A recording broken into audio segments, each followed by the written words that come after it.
Don't forget to subscribe.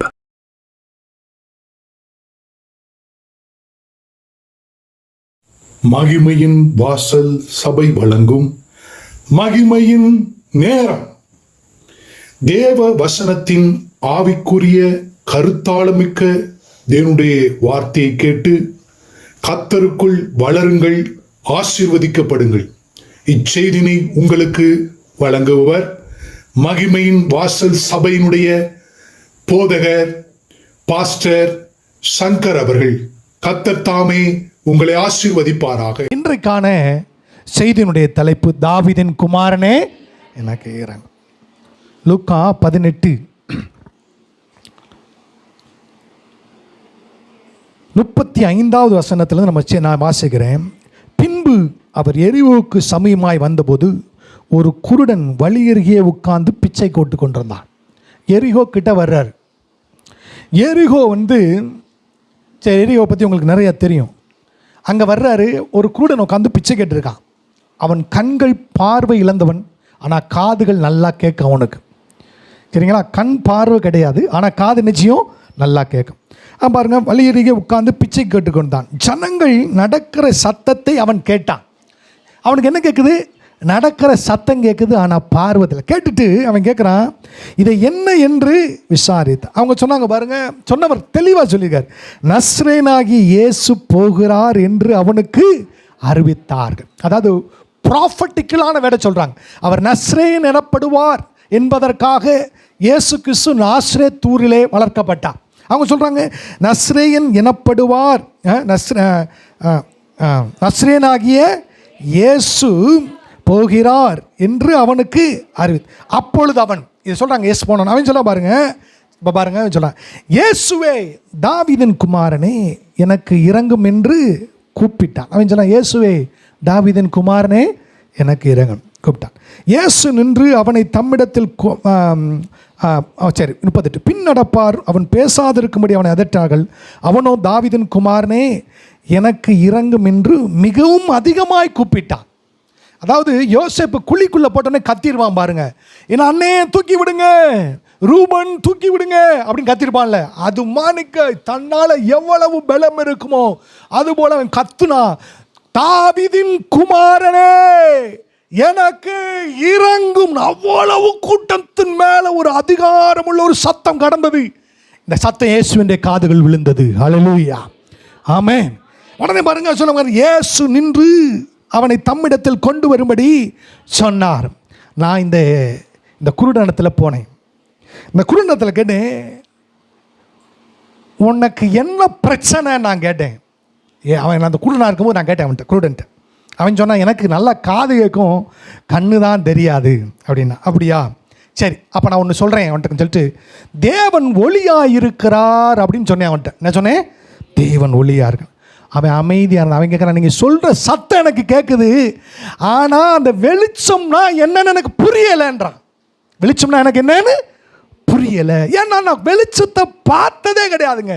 இந்த word நல்லா தான் இருக்குது. நீங்கள் வெளிச்சம், தேவன் வெளிச்சமாக இருக்கிறார் என்று சொல்லுகிற வார்த்தை நல்லது தான், ஆனால் வெளிச்சம்னா எனக்கு என்னன்னு செய்யலை, எனக்கு என்னன்னு புரியலை. அவங்க காது கேட்குது, கண்ணு தெரியல. நல்லா கவனிங்க, நான் மறுபடியும் சொல்கிறேன்.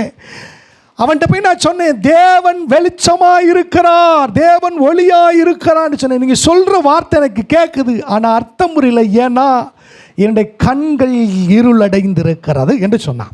மறுபடியும் சொல்கிறேன் பாருங்க, சில வார்த்தைகள் அவருக்கு பார்வையில் அதனால் கேட்டால் சில பொருட்கள் தெரியும் பாருங்க. நீங்கள் ஃபோனை போய் கொடுத்தீங்கன்னா அது ஃபோனுன்னு சொல்லிடுவார். ஆனால் சில வார்த்தைகள், தேவன் ஒளியாக இருக்கிறான்னு சொன்னால் வார்த்தையை கேட்பார், ஒளினா என்னென்னு என்ன செய்யாது, புரியாது. நான் ஒரு தடவை சுவிசேஷ ஊழியம் செய்யும்போது ஒரு குருடத்தில் பார்வையற்றவட்ட போய் சொன்னேன், தேவன் ஒளியாக இருக்கான்னு எனக்குள்ள ஆவியான பேசுகிறார். நீ ஒளியாக இருக்கான்னு சொல்கிறியே, அந்த வார்த்தை அவருக்கு ஃபெமிலியராக இருக்கும், அது கேட்பார், அவருக்கு என்னென்ன புரியாது. வாழ்க்கையில் ஒரு பொழுதும் ஒரு நாளும் அவர் ஒளியை கண்டது இல்லை.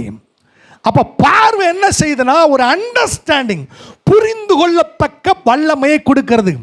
நல்லா புரிஞ்சுங்களா?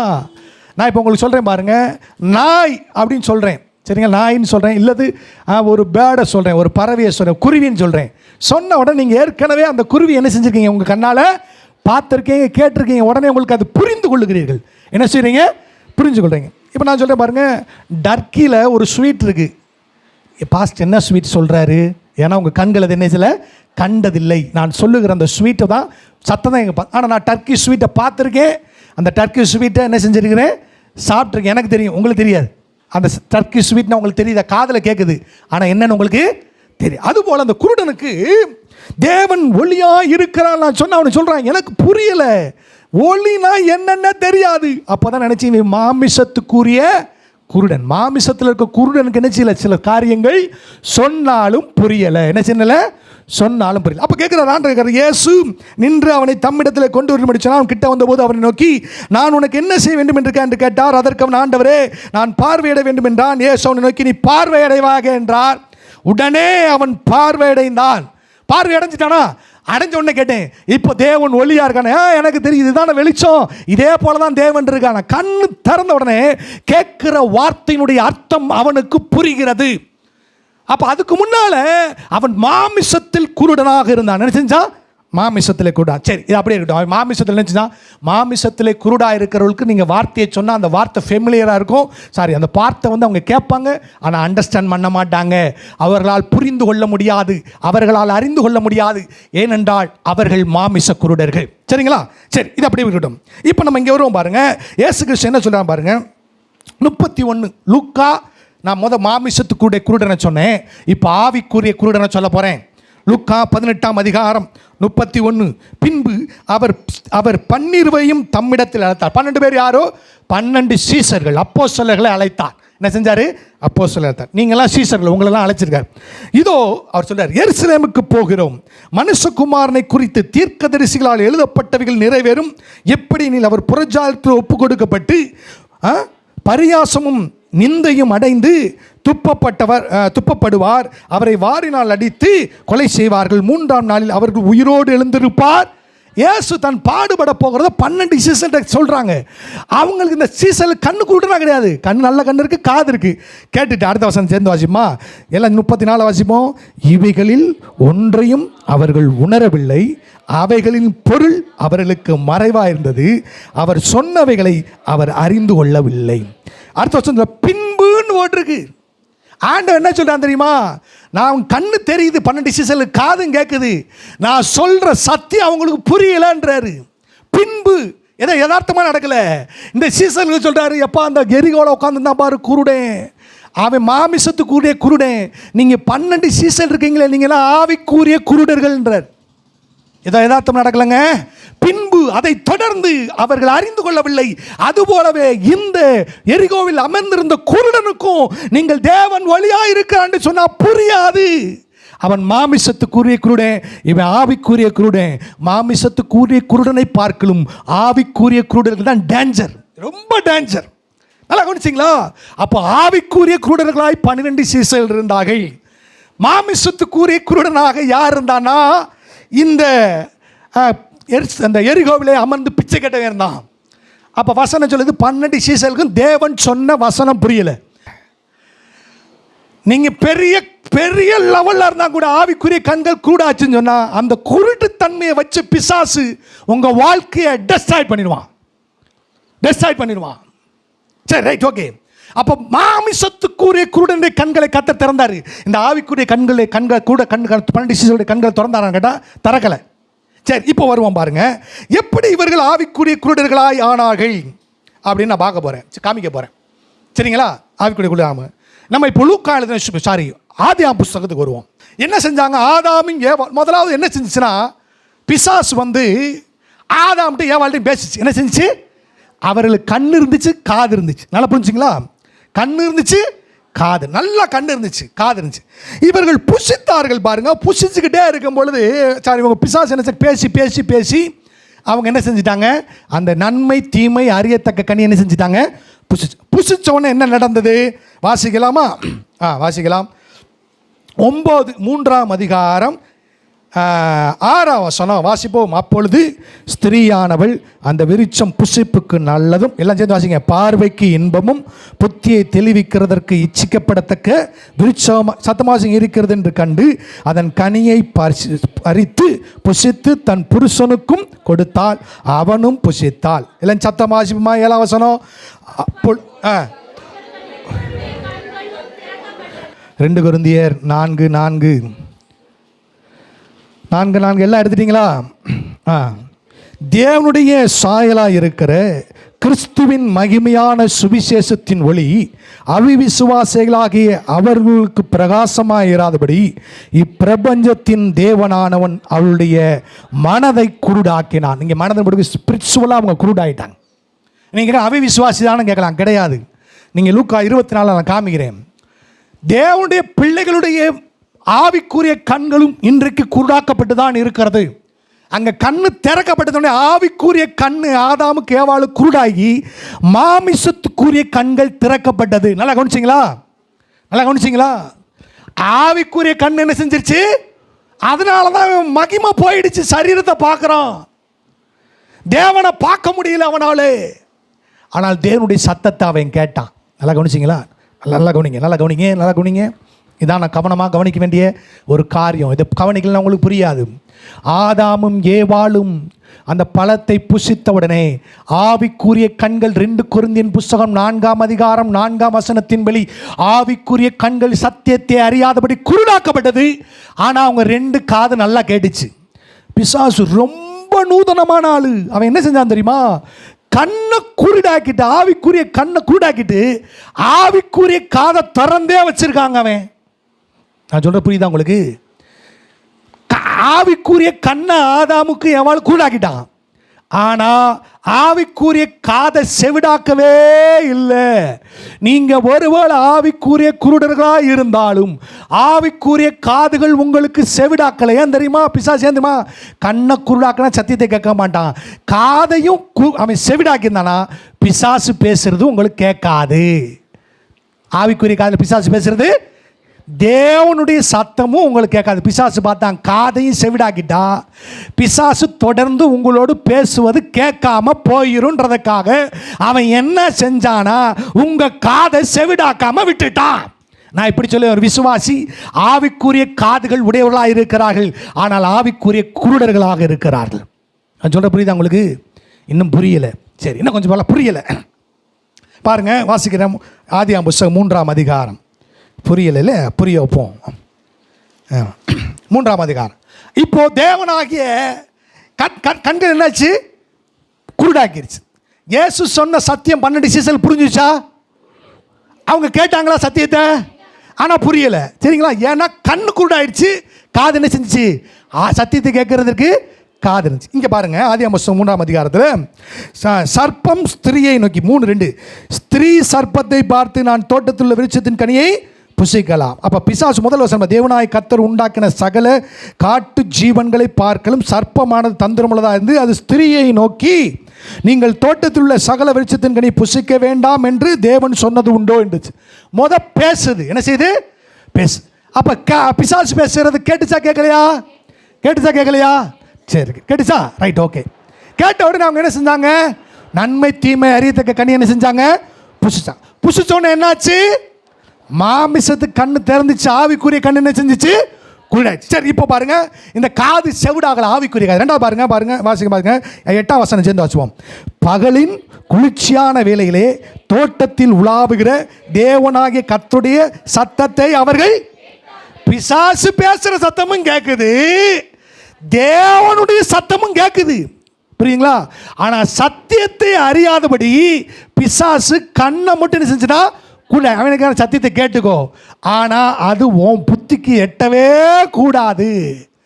அவர்களுக்கு அது புரியவில்லை. இயேசு என்ன சொல்றாரு? 3ஆம் நாளிலே மரிப்பார், 3ஆம் நாள் உயிரோடு எழும்புவார். அவர் என்ன செய்வார்? உயிரோடு எழும்புவார். சத்தியத்தை அவங்க கேட்டாலும் அவங்க புத்திக்கு எட்டவில்லை, புத்திக்கு அறியவில்லை. சத்தம் கேட்கும், தேவ சத்தம், ஆனால் கண்ணு குருடான கண்ணு.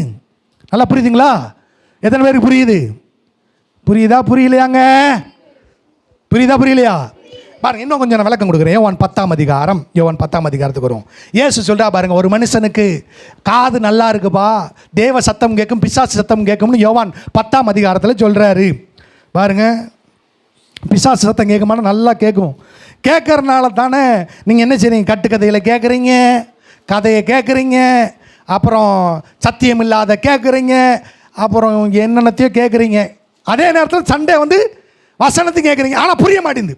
ஆனால் சொல்கிறேன், இந்த மகிமையின் வாசல் சபையில் சத்தியத்தை ஆவிக்குரிய காதுகளில் கேட்பீங்க, அது புரியவும் செய்யும். ஹல்லேலூயா, ஆமென். இப்போ இயேசு சொல்கிறா பாருங்க, யோவான் 10ஆம் அதிகாரத்தில் பாருங்க 1ஆம் வசனம் வாசிக்கிறேன். யோவான் 10, மெய்யாகவே மெய்யாகவே நான் உங்களுக்கு சொல்லுகிறேன், ஆட்டு தொழுவத்துக்குள் வாசல் வழியாய் பிரவேசியாமல் வேறு வழியாக ஏறுகிறவன் கள்ளனும் கொள்ளைக்காரமாக இருக்கிறான். இந்த 10ஆம் அதிகாரத்தை 2ஆக பிரிச்சுக்கலாம்.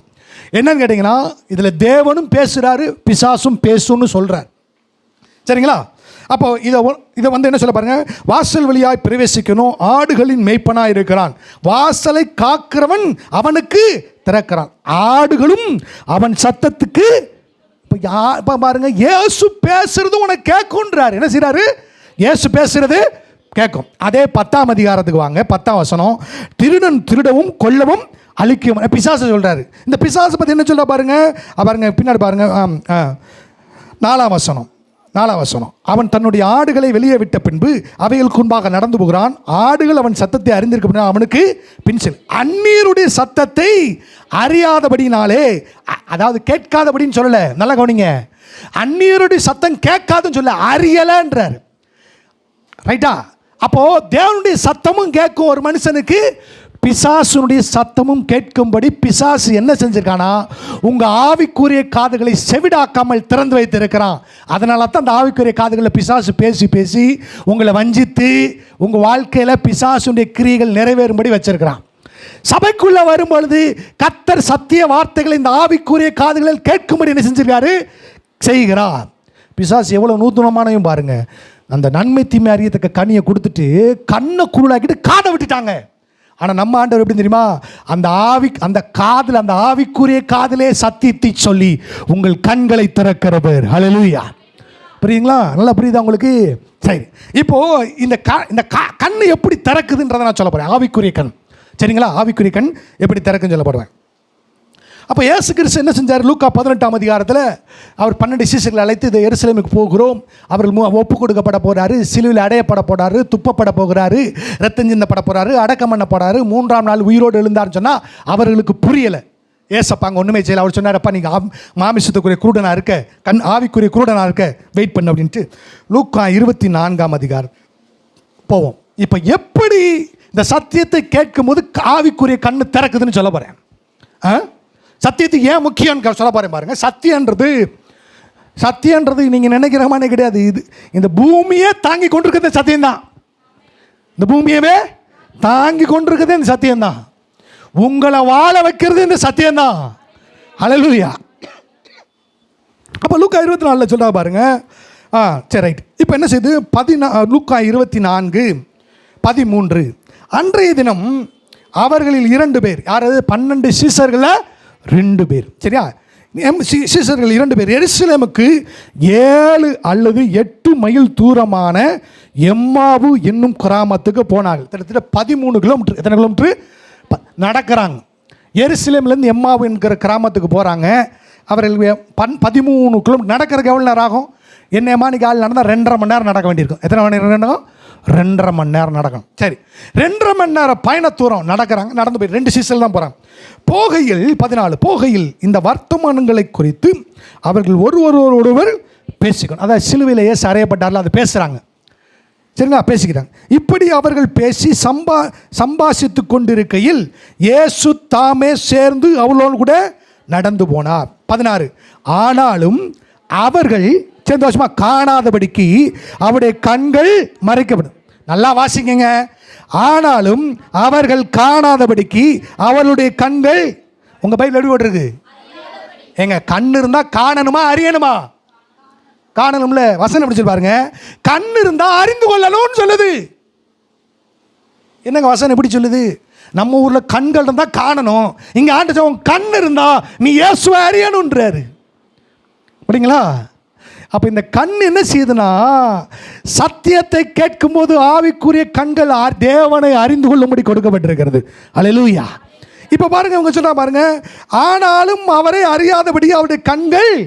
நீங்கள் என்ன நினச்சிட்டீங்க, இந்த கண்ணு இயேசுவே மறைச்சி, இயேசு வர்றாரு கூட 3.5 வருஷம் ஏசப்பா இந்த சீசர்களோடு ஊழியம் செஞ்சார். இயேசு கூட நடந்து வர்றாரு. இயேசுவை தெரியாதுன்னு சொன்னால் எப்படி இருக்கும்? ஏப்பா உங்கள் கூடயே நான் இருந்தேன், 3.5 வருஷம் பிரசங்கம் பண்ணேன், ஆனால் என்ன தெரியலையான்னு கேட்குறாரு. தெரியலங்கன்றாங்க. நீங்கள் நினைக்க இயேசுவே கண்ணை மறைச்சி தான் நினைக்கக்கூடாது. இயேசு குருடனுக்கு பார்வை அளிக்கிறவர். ஹல்லேலூயா. சபைக்கு ஆவிக்குரிய கண்களை திறக்க விரும்புகிறவர். ஹல்லேலூயா. ஏன்னா இவங்க நேச்சர் என்னன்னா, ஆதாம் ஏவாளுடைய நேச்சர் சத்தியத்தை அறிஞ்சாதான் இயேசு அறிய முடியும். இவர்கள் சொன்ன வார்த்தை அவர்களுக்கு அறியாதபடினால, அண்டர்ஸ்டாண்ட் பண்ண முடியாதனால, ஆவியில் பார்க்க முடியாதனால இயேசு கூட வர்றார். இயேசு யாரேன்னு தெரியல, இயேசு யாருன்னு தெரியல. சரிங்களா? அப்போ இங்கே என்ன நடக்குது? இயேசுவை தெரியலன்றாங்க. இயேசு நடக்கிற என்ன செய்யல, தெரியவில்லை. ரைட், வாசிக்கலாம். அப்பொழுது அவர்களை நோக்கி இயேசு பேசுகிறார் பாருங்க, நீங்கள் துக்கமுள்ளவர்களாய் வழி நடந்து ஒருவருக்குள் சொல்லிக் கொள்ளுகிற காரியங்கள் என்னவென்று கேட்டார். அவர்களில் ஒருவனாகிய என்பவன் பிரதித்திரமாக, இந்நாட்களில் எருசலேமில் நடந்தவர்களை அறியாதபடிக்கு நீர் அந்நியராயிரு. இவங்களுக்கு தான் தெரியல, இயேசு சொல்கிறாங்க நீ அறியல. ஓகே, இவர் சொல்லிட்டே வர்றாரு பாருங்க. சொல்லிட்டே வரும்பொழுது என்ன நடக்குது பாருங்க. அப்போ என்ன சொல்றாரு? அவர்கள் எவைகளை என்றால் அதற்கு அவர்கள் நஸ்ரேனாகிய இயேசுவை. அங்கே என்ன சொல்லப்படுது? நஸ்ரேனாகிய இயேசு போகிறார். இங்கே பாருங்க, நஸ்ரேனாகிய இயேசுவை குறித்தவைகளை அவர் தேவனுக்கு முன்பாகவும் ஜனங்கள் எல்லாருக்கும் முன்பாகவும் செய்கையிலும் வாக்கிலும் வல்லமை உள்ள தீர்க்கதரிசியாக இருந்தார். நம்முடைய பிரதான ஆசாரியரும் அதிகாரிகளும் அவரை மரண ஆக்கினைக்குட்படுத்தி சிலுவையில் அறைந்தார். அவரே இஸ்ரவேலை மீட்டு ரட்சிப்பார் என்று நாங்கள் நம்பியிருந்தோம். இவைகள் சம்பவித்து இன்று 3 நாளாயிற்று. ஆனாலும் எங்கள் கூட்டத்தைச் சேர்ந்த சில ஸ்திரீகள் அதிகாலமே கல்லனிடத்திற்கு போய் அவருடைய சரீரத்தை காணாமல் திரும்ப வந்து அவர் உயிரோடு இருக்கிறார் என்று சொன்ன தேவதூதரை தரிசித்தோம் என்று சொல்லி எங்களை பிரமிக்க பண்ணினார்கள். அப்பொழுது எங்களில் சிலர் கல்லனிடத்தில் போய் ஸ்திரீகள் சொன்னபடியே கண்டார்கள், அவரையோ காணவில்லை என்றார்கள். அப்பொழுது இயேசு பேசுகிறாரு. இப்போ பாருங்க, அவரை நோக்கி, தீர்க்கதரிசிகள் சொன்ன யாவையும் விசுவாசிக்கிறதற்கு புத்தி இல்லாத மந்த இருதயம் உள்ளவர்களே, கிறிஸ்து இவ்விதமாய் பாடுபடவும் தமது மகிமையில் பிரவேசிக்க வேண்டியதில்லையா என்று சொல்லி மோசே முதலிய சகல தீர்க்கதரிசிகளும் எழுதின. சத்தமாசிமா, வேத வாக்கியங்கள் எல்லாவற்றிலும் தம்மை குறித்து சொன்னவைகளை அவர்களுக்கு விவரித்து காண்பித்தார். இந்த 2 பேருக்கு நடந்து போற 2.5 மணி நேரம், எருசலேமிலிருந்து எம்மாவு சீசுவ 2.5 மணி நேரம் கூட வச்சுக்கோங்க. அவங்க நடக்கிற வேகத்தை பொறுத்து 2.5 மணி நேரம் இயேசு கூட இருக்கிறாரு. அவர் சொல்லியிருக்கார், நான் தான்ப்பா இயேசு, நான் தான் உயிர் தெழுந்தவர், என் கையை பாரு காலை பாருன்னு சொல்லியிருக்கலாம். சொன்னாலும் அவர்களுக்கு கண்கள் தெரியாதனால, கண்கள் இருளாக இருக்கிறபடினால, கண்கள் குருடா இருக்கிறபடினால, ஆனால் காது மட்டும் கேட்குது, ஆவிக்குரிய காது. தேவன் பேசுறாரு. 2 பேத்துக்கு 2.5 மணி நேரம் சத்தியத்தை விளக்கி காண்பிக்கிறார். அல்லேலூயா. இந்த விளக்கி காண்பிக்கிறார் என்பது சொல்ல பாருங்க, இதுதான் ரெவலேஷன், வசனத்தில் உண்டாகிற வெளிப்பாடுகள். அவர் என்ன சார், 2 மனுஷனுக்காக 2.5 மணி நேரம் பேசினாரா? ஆண்டவர் சொல்றாரு, ஒவ்வொரு ஆத்துமாவும் இயேசுவுக்கு விலையேற பெற்றது. ஹல்லேலூயா. ஒவ்வொரு ஆத்துமா விலையேறப்பட்டது. 2.5 மணி நேரம் மோசேல தொடங்கி மல்கியா வரைக்கும் ஒவ்வொரு தீர்க்க தரிசன வசனமா எடுத்து விளக்கி விளக்கி விளக்கி விளக்கி விளக்கி விளக்கி காண்பிக்கிறார். காண்பிக்கும் போது என்ன நடக்குது, என்ன நடந்தது பாருங்க. முதல்ல என்ன நடந்துச்சுன்னா அவங்க விளக்கி பாருங்க. அப்போ அவங்க வாழ்க்கை என்ன நடந்துச்சு பாருங்க. 32 வசனத்தை வாசிப்போம். அப்பொழுது அவர்கள் ஒருவரை நோக்கி, வழியிலே அவர் நம்மோடு பேசி பாருங்க, வேத வாக்கியங்களை நமக்கு நல்லா இயேசுவை பார்க்கும்போது அவருடைய இருதயங்கள் கொழுந்து விட்டு எரியல, வேத வாக்கியங்களை விளக்கி காட்டின பொழுது நம்முடைய இருதயம் நமக்குள் கொழுந்து விட்டு எரியவில்லையா என்று சொல்லிக் கொண்டார்கள். வேத வசனத்தை விளக்குறத கேட்டீங்கன்னா நீங்க சொல்லுவாங்க, வாவ், இந்த வார்த்தைகள் எனக்கு உரியவைகள். ஆமென், ஹல்லேலூயா. இயேசு தன்னை காண்பித்தாரா, வசனத்தை காண்பித்தாரானா? வசனத்தை தான் விலக்கி காண்பித்தார். அல்லேலூயா. நான் இங்கே என்ன வேலை செய்கிறேன்னா, நான் என்னைய காண்பிக்கல, இந்த வேத வசனத்தை விலக்கி காண்பிக்கிறேன். அல்லேலூயா. இந்த அல்லேலூயா நீங்கள் சொல்லணும். ஏன்னா நீங்கள் என்னன்னா உங்கள் கண்ணு குருடாக இருக்கு. வேத வசனத்தை என்ன செஞ்சாரு? விலக்கி காண்பிக்க. அப்போ கொழுந்து விட்டு எரியுது. வசனத்தை கேட்கும் போது வாவ் அப்படின்னு சொல்றீங்களா? வாவ், இந்த வசனத்திற்காக ஸ்தோத்திரம், இந்த சத்தியத்திற்காக ஸ்தோத்திரம் உங்க இருதயத்தில் அப்படி ஒரு பப்ளிங் வருதுன்னா நீங்க தெரிஞ்சுக்கோங்க, இயேசு வசனத்தின் மூலமாய் உங்களோடு பேசுகிறார். அல்லேலூயா. அப்ப என்ன? வசனம் விலக்கி காண்பிக்கப்படுகிற பொழுது வசனம் தான் உங்க இருதயத்தை நிரப்பும். அதற்கு தேவன் உங்க காதை பயன்படுத்துகிறார். அழகா நீங்க என்ன செய்றாரு? உங்கள் காதுகள் இன்றைக்கு வசனத்தை கேட்கிறதால் அவைகள் பாக்கியம் உள்ளவைகள். அல்லேலூயா. பிசாசு பார்த்தா இந்த காது நான் பேசுறதுக்காக திறந்து வச்சிருந்தா, தேவன் இங்கே வசனத்தை கொண்டு ஜனங்களோடு பேசுகிறாரேன்னு சொல்லி பிசாசினுடைய முட்டாத்தனத்தை தேவன் ஆசீர்வாதமாய் மாற்றிக்கொண்டார். அல்லேலூயா. 2 காது மட்டும் ஆவிக்குரிய காதுகள் செவிடாய் இருந்தால் மனிதன் தேவனுடைய சத்தத்தையும் கேட்க முடியாது, பிசாசுடைய சத்தத்தையும் கேட்க முடியாது. ஆனா பாருங்க என்ன நடந்தது? அவர் விலக்கி காண்பித்தார். விலக்கி காண்பித்த போது அவங்க வசனத்தை வாசிக்கும் போது இப்படி வசனத்தும் உங்க இருதயத்துக்குள்ள அப்படி பப்ளிங் ஆகணும். அப்படி ஆனா தான் நீங்க ஸ்பிரிட்ல வேத வசனத்தை வாசிக்கிறீங்க. ஆமென். இல்லைன்னா இன்டெலெக்சுவலாக வாசிக்கிறீங்க, இன்டெலெக்சுவலாக வசனத்தை கேட்குறீங்க. நான் சொல்லி இது அறிவுபூர்வமானது கிடையாது, இது ஆவிக்குரியது. ஹல்லேலூயா. தேவன் ஆவியாக இருக்கிறார், வசனம் ஆவியாக இருக்கிறது. உங்கள் ஆவிக்குரிய காதுகளில் இந்த வசனத்தை கேட்கிறீர்கள். இப்போ ஒன்று நடக்கணும், உங்கள் கண்கள் திறக்கப்பட வேண்டும். ஆமென். பாருங்க என்ன சொல்ல பாருங்க. அப்போ இருதயம் கொழுந்து விட்டு எரியுதமா? ஓ லார்ட், கர்த்தர் பேசிட்டே அவர் 2.5 மணி நேரம் பேசுறாருங்க. அவர் 2 பேருக்கு 2.5 மணி நேரம் வானத்தையும் பூமியும் படைத்த தேவன் வசனத்தை விலக்கி காண்பித்தார். 2.5 மணி நேரம் இருதயம் கொழுந்து விட்டு எரியுது. அப்ப பாருங்க, மறுபடியும் 38 வரும். அப்போ வசனத்தை விலக்கி ஆவிக்குரிய காதுகளை கேட்கும் போது என்ன நடக்கும்? அதான் சொல்ல, நான் போகும்போது உங்க இருதயம் நிலத்தையும் கொழுப்பையும் உண்டது போல் வா, இன்னைக்கு நம்ம சர்ச்சுக்கு போயிட்டு இருந்தோம்னு நிறைவு இருக்கும். அல்லேலூயா. ஆமென். அது இருக்கு பாருங்க. 28 அத்தனத்தில் தாங்கள் போகிற கிராமத்துக்கு சமயம். இப்போ எம்மாவூர் வந்துட்டாங்க. 13 கிலோமீட்டர் கிராஸ் பண்ணியிருக்காங்க. நடந்தே வந்திருக்கிறார் இயேசு. ஒரு நேரம் கூட இயேசு இங்கே பார் நான் தான் இயேசுன்னு கையை வைத்து சாணியை காமிக்கல, கால்களில் காமிக்கல. 2.5 மணி நேரமும் வசனத்தை விலக்கி காண்பித்து கொண்டே வருகிறார். எத்தனை நல்ல ஆண்டவர். ஆமென். இப்படி மட்டும் ஏசி ஆண்ட சிக்குனாரு. ஆண்டவர் இப்படி நடந்தே நான் பரலோகத்துக்கு வந்துடுறேன், வசனத்தை விலக்கி கொண்டுகிட்டே இருக்கு, நான் பரலோகத்துக்கு வந்துடுவேன். ஆமென். ஏன்னா இந்த காதுகள் வசனங்களை கேட்கிறதுனால் அவைகள் பாக்கியம் உள்ளவைகள். அல்ல இயேசு சொன்னார், நீங்கள் உங்கள் காதுகள் பாக்கியம் உள்ளவைகள் என்று சொன்னார். ஹல்லேலூயா. அப்போ பாருங்க, அந்த விலக்கி காண்பித்தார். அப்போ என்ன நடக்கிறது? கிராமத்துக்கு வந்துட்டாங்க. இப்போ எல்லாம் விலக்கி காண்பிச்சிட்டார். இயேசுவை போல வசனத்தை விலக்கி காண்பிக்க ஒருவரும் இந்த பூமியில் கிடையாது. ஹல்லேலூயா. அப்போ சொன்னா பாருங்க, அத்தனத்திலே தாங்கள் போகிற எம்மாவூருக்கு வந்துட்டாங்க. 2.5 மணி நேரம் நடந்து வந்துட்டாங்க. 13 கிலோமீட்டர், 8 மைல். ரைட். அப்பொழுது அவர் அப்புறம் போகிறதை போல் காண்பித்தார். உடனே அவர்கள் அவரை நோக்கி, நீர் எங்களோடு கூட தங்கிரும், சாயங்காலமாகிறது, பொழுதும் போயிட்டு என்று அவரை இயேசுவை கேட்டுக்கொண்டார்கள். அப்பொழுது அவர் அவர்களோடு தங்கும்படி உள்ள போனார். அவர் பந்தி இருக்கையில் அவர் அப்பத்தை எடுத்து ஆசீர்வத்தை பிட்டு அவர்களுக்கு கொடுத்தார். அப்பொழுது அவருடைய கண்கள் திறக்கப்பட்டு இயேசுவை பார்த்தார்கள். அல்லாஹ் சொல்லுங்க, வசனம் அப்படியே சொல்லுது பாருங்க. அப்பொழுது அவருடைய கண்கள் திறக்கப்பட்டு அவரை பார்த்தார்கள். பார்த்தார்கள், பார்த்தார்கள், பார்த்தார்கள். எங்க கண் இருந்தா பார்க்கணுமா, அறியணுமா? இப்ப இவங்க இயேசுவை பார்க்கவே இல்லையா? பார்க்கவே இல்லை. ஹூ இஸ் ஜீசஸ் அப்படின்னு சத்தியத்தின் மூலம் அறிஞ்ச உடனே இயேசு மறைந்து போனார். அல்லேலூயா. ஆமென். அப்ப இந்த எம்மாவு சிஸ்டர் இயேசுவை பார்க்கவே இல்லையா? இயேசுவை அறிந்தார்கள். சொல்லுங்க, இயேசுவை அறிந்தார்கள். இயேசு மறைஞ்சிட்டாரு. என்னாச்சு?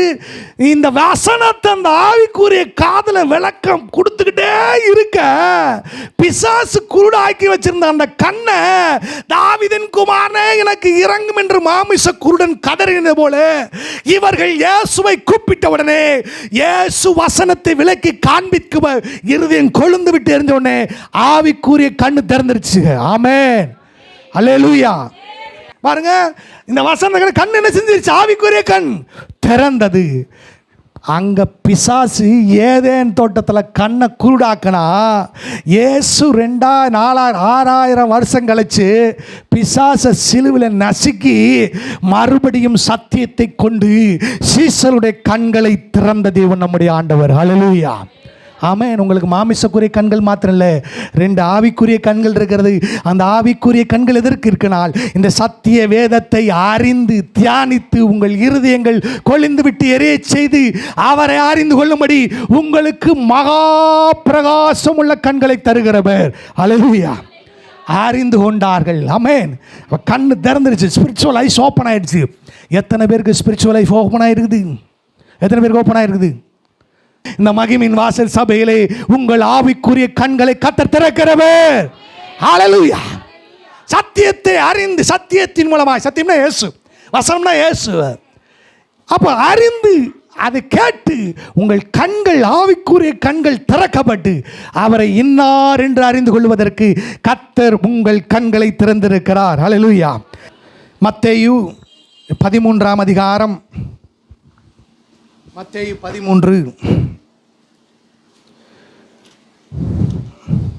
மத்தேயு 13:16.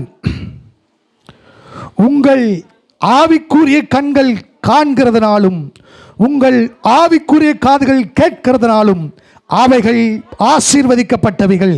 அல்லேலூயா. நல்லா கவனிச்சிங்களா? மேலே பார்த்தீங்கன்னா காதும் கேட்காது, கண்ணும் தெரியாதுன்றாரு. சத்தியத்தின் மூலமாய்த்தான் இந்த காதுகளிலே சத்திய வசனத்தை ஆவிக்குரிய காதுகளிலே கேட்டு ஆவிக்குரிய கண்களால் கண்டு இயேசுவை இன்னார் என்று அறிந்து கொள்கிறீர்கள். அல்லேலூயா. இந்த வசனம் இன்னைக்கு நிறைவேறிற்று. ஆமென். இயேசு வந்து தேவாலயத்தில் வசனத்தை திறந்து சொன்னார், இன்றைக்கு இந்த வசனம் நான் சொல்கிறேன், இன்னைக்கு இந்த வசனம் மகிமையின் சபையில் சபையிலே நிறைவேறுகிறது. உங்கள் கண்கள், ஆவிக்குரிய கண்கள் காண்கிறபடினாலும் உங்கள் ஆவிக்குரிய காதுகள் கேட்கிறபடினாலும் அவைகள் ஆசீர்வதிக்கப்பட்டவர்கள். ஆமென், அல்லேலூயா.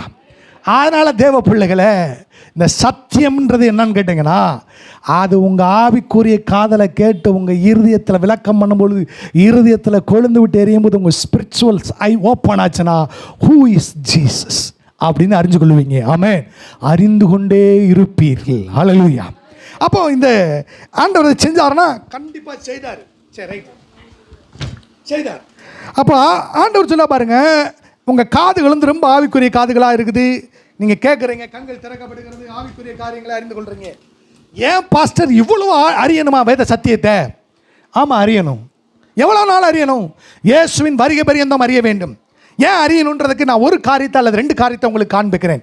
சத்தியத்தை ஆவிக்குரிய காதுகளில் கேட்டு அது உங்கள் இருதயங்களில் கொழுந்து விட்டு எரிந்து உங்கள் ஆவிக்குரிய கண்கள் திறந்து வேத சத்தியத்தை நீங்கள் ஏன் அறிந்து கொள்ள வேண்டும் என்பதை நான் காமிக்கிறேன். பாருங்கள், ஒருவேளை தத்துவம் நான் சொன்னேன்னு வச்சுக்கோங்களேன்.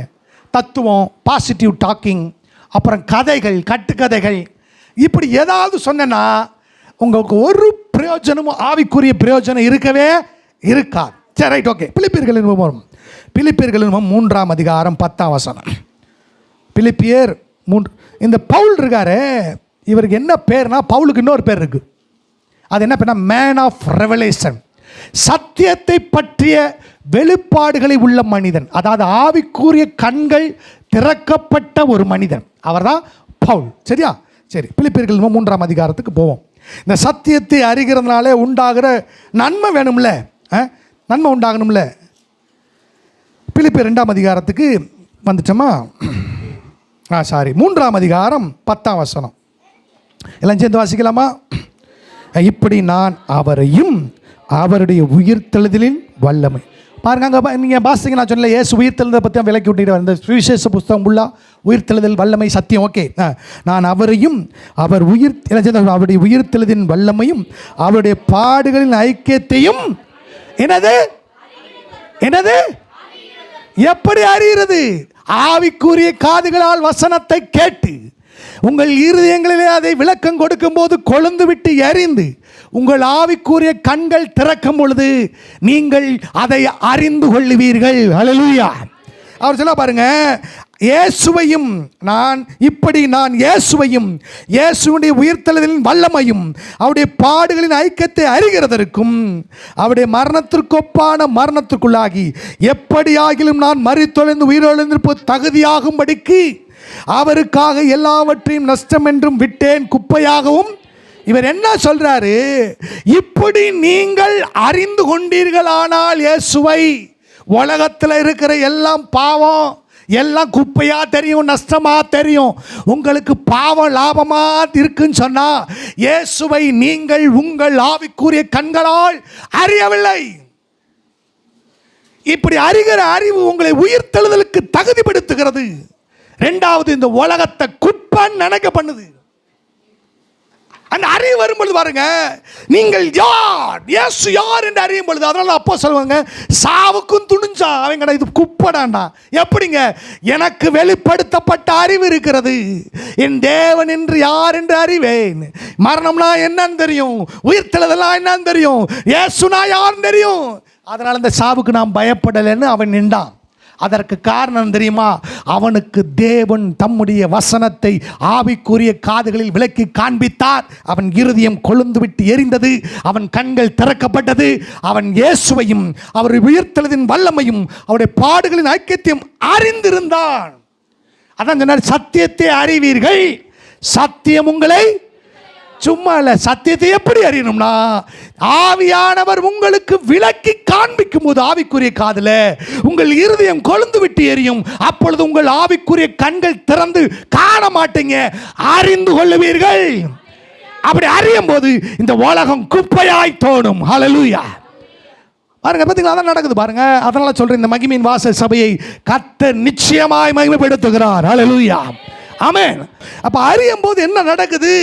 முதலாவது, உலகத்தை குப்பைன்னு தோணும். ஒரு சிலருக்கு ஏன் குப்பைன்னு தோணலைன்னா, இயேசுவை யாருன்னு சத்தியத்தின்படி சத்தியத்தை வெளிப்பாட்டின் அறிவின்படி அறிந்து கொள்ளல, ஆவியானவர் அதை விலக்கி கொடுக்கல.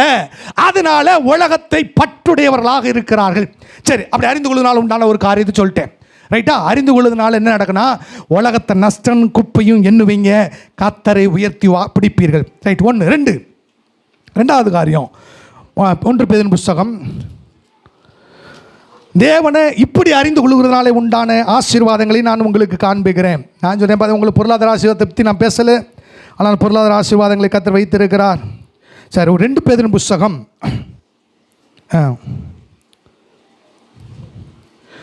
1ஆம் அதிகாரம் 8ஆம் வசனம், இவைகள் உங்களுக்கு உண்டாயிருந்து பெருகினால் உங்களை நம்முடைய கர்த்தராகிய இயேசு கிறிஸ்துவை அறிகிற அறிவினாலே. இந்த அறிகிற அறிவு எப்படி வருது? வசனத்தை ஆவிக்குரிய காதுகளில் கேட்டு விளக்கம் பண்ணும் பொழுது, அது ஆவிக்குரிய காதுகளில் கேட்டு உங்கள் இருதயம் கொழுந்து விட்டு எரியும் பொழுது உங்கள் ஆவிக்குரிய கண்கள் திறந்து இயேசு கிறிஸ்துவின் சத்தியத்தை அறிந்து கொள்ளுகிறீர்கள். ஆமென். அறிந்து கொள்ளும் என்ன சொல்லுது? அறிந்து கொள்ளும் வீணரும், உங்களை வெறுமையா வச்சிருக்க வீணரும் கனியற்றவர்களுமாய் இருக்க மாட்டீர்கள்.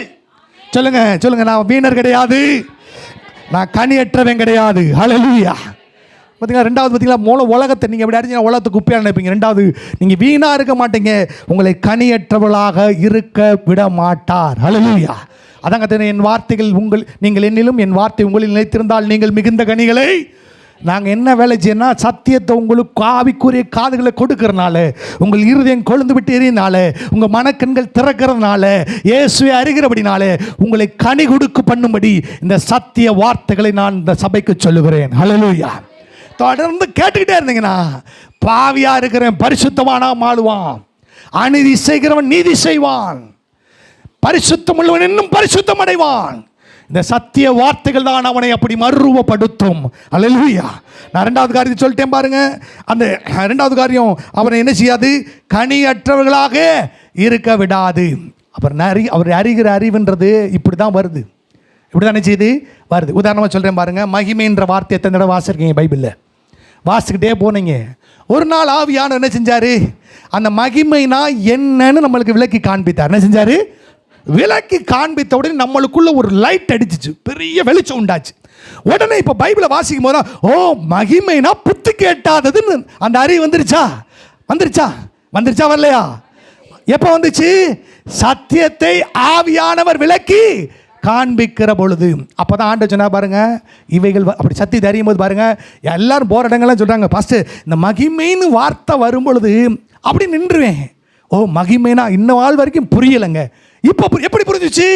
ஆவியான அந்த வசனத்தை விலக்கி காண்பிக்கிற பொழுது உங்கள் ஆவிக்குரிய காதுகளில் கேட்டு உங்கள் இருதயத்தில் கொழுந்து விட்டு இருந்தோடனே அந்த மகிமை என்ற வார்த்தையை அறிந்து கொள்ளும்படி உங்கள் கண்கள் என்ன செஞ்சிருச்சு? திறந்துருச்சு. ஹல்லேலூயா.